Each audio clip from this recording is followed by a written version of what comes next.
नमस्कार दोस्तों।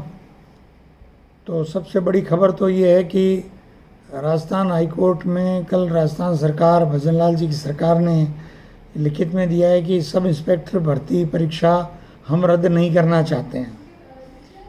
सबसे बड़ा सवाल भारतीय जनता पार्टी के सामने यही है कि वो फिर माफ़ी मांगे कांग्रेस पार्टी से भी और राजस्थान की जनता से भी, जब इन्होंने इस परीक्षा को लेकर के बहुत बड़ा बवाल किया था और कहा था कि हम आरपीएससी को भंग करेंगे, पुनर्गठन करेंगे। अब वो सब इंस्पेक्टर की भर्ती परीक्षा को ही रद्द करने को तैयार नहीं है और इसका वे आउट निकालते हैं।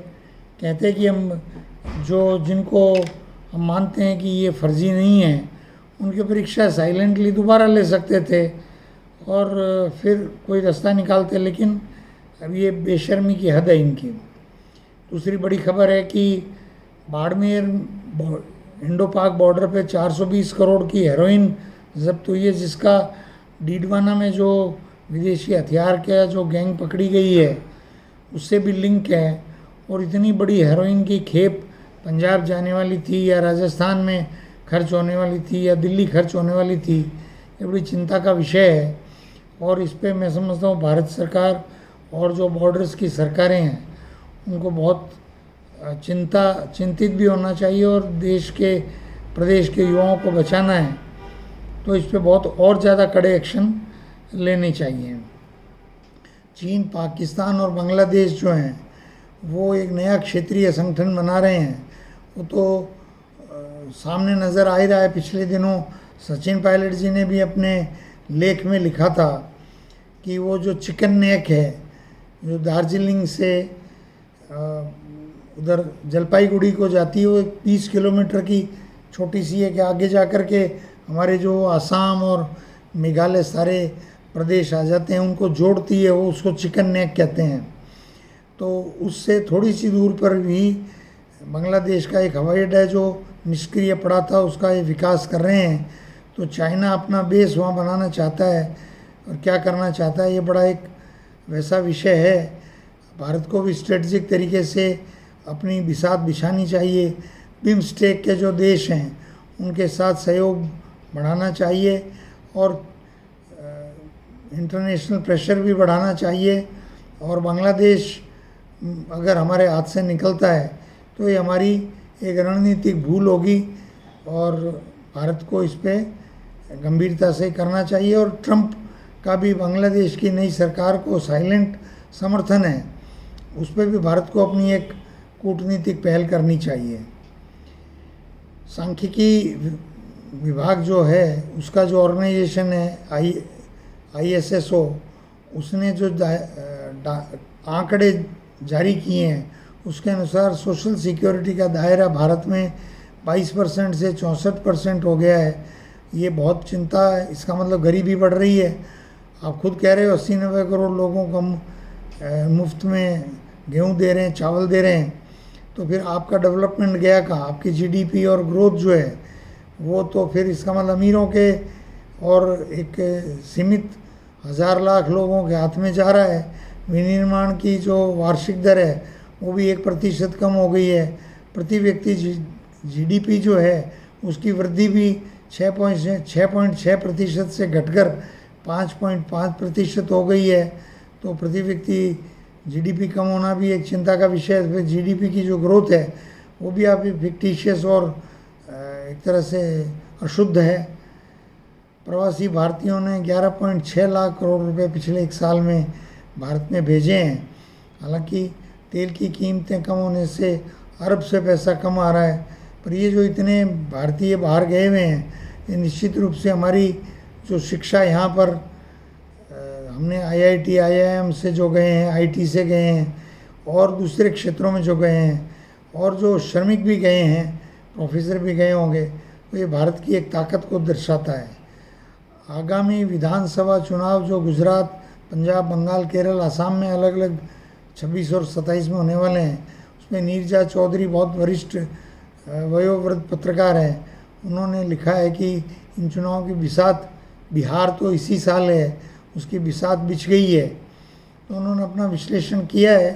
परिणाम तो क्या आएंगे वो तो पार्टियां किस तरह मेहनत करेंगी, लेकिन मेरा जो वर्तमान में सोचना है वो ये कि बिहार के चुनाव हमारे सामने हैं और वहाँ के एक कांग्रेस के बड़े नेता बिहार से बीजेपी में चले गए, कांग्रेस छोड़ करके। उनसे मेरी बात हो रही थी, वो ये कह रहे थे कि बड़ी कांटे की टक्कर है, ऐसा नहीं है कि एनडीए की कोई स्वीप होने वाली है, और कांग्रेस और राजद और कम्युनिस्ट पार्टियों के बीच में चुनावी सीटों का समझौते पे सब कुछ निर्भर करेगा। और कर्नाटक में जो सरकार है उसमें मुख्यमंत्री का चेहरा बदलने को लेकर के जो चल रही थी 2-3 दिन से, उसमें एकदम से चुप्पी आ गई है। सुरजेवाला जी ने जाकर के शायद सभी को समझाया है कि सरकार स्थिर है, चेहरा बदलने के बारे में सब साइलेंट हैं। खड़गे जी ने भी कहा है कि हाईकमान तय करेगा, और राष्ट्रदूत में खड़गे जी से किसी पत्रकार की हुई वार्ता के हिसाब से उन्होंने कहा है हाईकमान सोनिया जी और राहुल जी हैं, वो पूर्व अध्यक्ष रही हैं 21 साल, और ये वर्तमान एलओपी हैं और पूर्व अध्यक्ष हैं। तो ये दोनों मिलकर के जो भी सलाह मशविरा करते हैं उसमें खड़गे जी निश्चित रूप से शामिल होते ही होंगे। तो ये हाईकमान की परिभाषा एक तरह से राष्ट्रदूत ने दी, सबको मालूम है। यमुना की जो डीपीआर है वो 4 माह में बन जाएगी, मुझे इसमें शक लगता है, अखबार में छपा है और विभाग ने अगर दावा किया है तो लेटेस्ट सी मैं तो पहले ही कह चुका हूँ कि एक बूंद पानी आना छोड़ो, एक ईंट भी अगर लग जाए इस कार्यकाल में यमुना की, तो मैं चुनौती है मेरी तरफ से मुख्यमंत्री भजनलाल जी को। रूस ने धमकी दी है भारत को कि अमेरिका ने भारत को धमकी दी है कि रूस से अगर तेल खरीदना जारी रखा तो 500% टैरिफ लगाएंगे। तो ये एक गीदड़ भभकी है, भारत को इससे डरना नहीं चाहिए। रूस ने यूक्रेन के लिथियम भंडारों पे कब्जा कर लिया है, तो एक तरह से ये जिनपिंग और पुतिन दोनों, रूस और चीन पड़ोसी देश हैं, ये मिलकर के जो कर रहे हैं उससे उनका दबदबा बढ़ने वाला है। और मैं इसको इसे देख रहा हूँ, वैश्विक जो संतुलन है वो ट्रंप के आने के बाद बहुत बुरी तरह से बिगड़ा है, और निश्चित रूप से रूस ने जो यूक्रेन के साथ युद्ध कर रखा है उससे भी बिगड़ा है, और पाकिस्तान को चीन जिस तरीके से सपोर्ट कर रहा है उससे ये बिगड़ा है। और उधर इजराइल ने भी जो, ये बहुत असंतुलन की स्थिति है, और इसमें कोई वैश्विक नेतृत्व समूह बने तब जाकर के ये स्थितियाँ ठीक होगी। एशियन डेवलपमेंट बैंक और विश्व बैंक की सहायता से 19,000 करोड़ के शहरों में विकास कार्य होंगे, ये खबर है। उन शहरों का नाम अखबारों में नहीं है, कोई अखबार कह रहा है 296 है, कोई कह रहा है 300 है, कोई कह रहा है 48 है। अब ये सूची मुख्यमंत्री जब अनुमोदित कर देंगे तब जानकारी में आएगा। पाकिस्तान के फील्ड मार्शल असीम मुनीर ने कहा है आतंकवाद को वैध संघर्ष बताया है, ये पूरी तरह फर्जी बात है, प्रतिकार करने के लायक भी स्टेटमेंट नहीं है। आतंकवाद तो आप वहाँ से प्रोवोक कर रहे हो, प्रमोट कर रहे हो। भारत में कश्मीर के लोग तो आपके पहलगाम के हमले के बाद उन्होंने जुलूस निकाल के विरोध किया है, कोई संघर्ष वैध है ही नहीं। और आतंकवाद एक पाकिस्तान और अमेरिका और पश्चिमी देशों का भारत को अस्थिर रखने का एक षड्यंत्र मात्र है, और ये षड्यंत्र लंबे समय नहीं चलेगा, ऐसा मैं मानता हूँ। पंजाब केसरी ने बड़ी खबर दी है कि डीजीपी जो नए आए हैं राजीव शर्मा, अभी आए नहीं हैं, ज्वाइन अभी तक किया नहीं है, कहा जा रहा है उनको रिलीव नहीं किया, उनको सीएम फ्री हैंड देंगे। अगर मुख्यमंत्री और विधायक और मंत्री डीजीपी और नीचे थानेदारों तक के काम में दखलंदाजी बंद कर दें तो मैं समझता हूँ अपराध आधा हो जाएगा। मतलब कितना हो पाता है नहीं हो पाता है, अखबारों में छपा देने से कि फ्री हैंड देंगे, वो तो कोई उससे कुछ होने वाला नहीं है। केंद्र सरकार ने कल वो योजना लागू की है जिसमें ये है कि नौकरी पाने वाले को साल में 1,000, एक साल में 15,000 रुपये मिलेंगे, नौकरी देने वाले को 2 साल तक 3,000 रुपये प्रति माह केंद्र सरकार देगी। ये employment linked insurance scheme, incentive scheme है।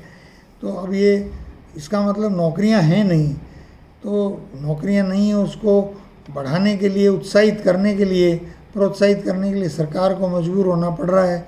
इसका मतलब ये है कि इंफ्रास्ट्रक्चर और इंडस्ट्री जो है उसमें नौकरियों की कमी आती जा रही है। दुकानदार कृषि विभाग के जॉइंट डायरेक्टर दौरा करेंगे और ये कृषि मंत्री ने आदेश दिया है कि यूरिया और डीएपी के साथ दूसरे प्रोडक्ट दुकानदार नहीं बेच सकेंगे। लेकिन दुकानदार तो यूरिया और डीएपी उधार लेते हैं, मजबूरी में उनको लेना पड़ता है। तो आप कोई किसानों की आर्थिक स्थिति सुधारो जब तो उधार लेने के लिए मजबूर नहीं हो। बिजली चोरी 35,000 लोगों ने 1.25 साल में करके और 100 करोड़ रुपए की बिजली चोरी की है, ये खबर है। तो मैं समझता हूँ कि ये उपभोक्ताओं को भी समझना चाहिए और सरकार को भी थोड़ी सख्ती बरतनी चाहिए और उनको राजनीतिक उसके माध्यम से भी कहना चाहिए कि चोरी मत करो। आईपीडी टावर और मुकुंदरा जो टनल है नेशनल हाईवे की, वो प्रोजेक्ट्स देरी से चल रहे हैं, उसको लेकर के विश्लेषण है। प्रोजेक्ट देरी से चलना सरकारों की ही लापरवाही मानी जाती है।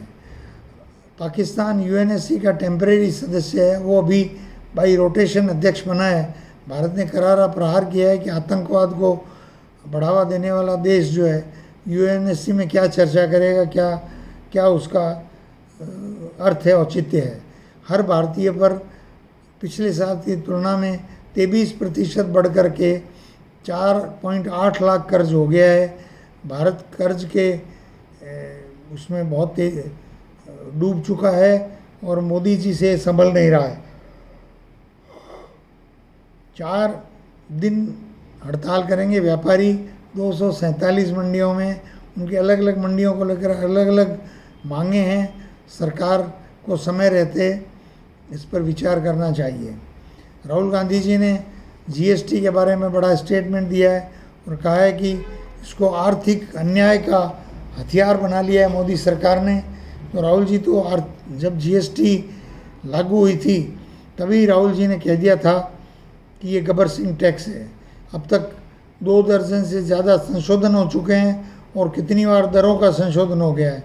तो राहुल जी की बात सरकार समय रहते हुए मानती नहीं है और इसीलिए ये good service tax, good simple tax होना था, इसको इन्होंने गुड कॉम्प्लिकेटेड टैक्स बना दिया है, जिसके लिए मोदी सरकार की जितनी आलोचना की जाए उतनी कम है।